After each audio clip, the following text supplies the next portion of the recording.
Jururawat ni adalah barisan hadapan untuk kita bantu semua pesakit, terutama sekali apabila keluarga kita sakit, kita rasa macam bergunanya aku. Allah jadikan aku ni sebagai seorang jururawat dan aku tahu cara nak handle emosi aku dan cara nak handle keluarga dan juga pesakit-pesakit kan.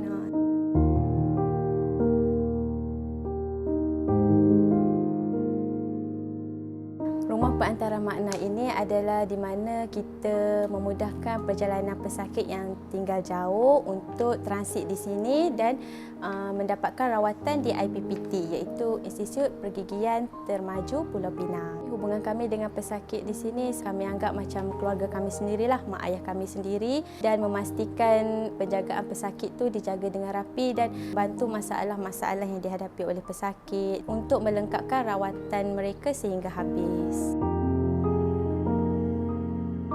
Kak masuk rumah ni Kak start kenal dengan Nadia lah. Dia jenis tak sombong, baik hati, kira boleh melawak lah macam keluarga, macam family dah. Ada apa masalah bagi tahu dia kata. Kalau pakcik tak larat bawa kereta ke apa bagi tahu. Dia adakan orang kata kenderaan. Kami keluarga ucap terima kasih banyak-banyak pada nurse, doktor, semualah yang mana membantu kami. Banyaklah pengorbanan apa dengan layan kainah kami hak sakit ni. Kegembiraan yang pesakit dapat merupakan kegembiraan untuk Nat juga.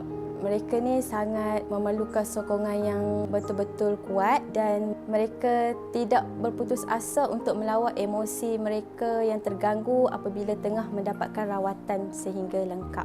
Selagi boleh buat rawatan, kita buatlah kan. Janganlah patah semangat kan. Pakcik, harap pakcik pun pakcik macam itulah kan. Abang patah semangat.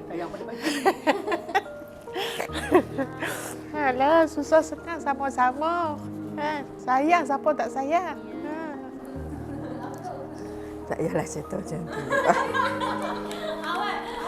Pakcik nak abang tu nama kot Siti Waliza.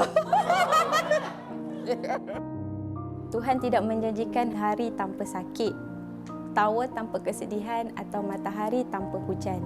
Tetapi dia menjanjikan kekuatan untuk hari itu, keselesaan untuk air mata dan cahaya untuk jalan yang kita tidak ketahui.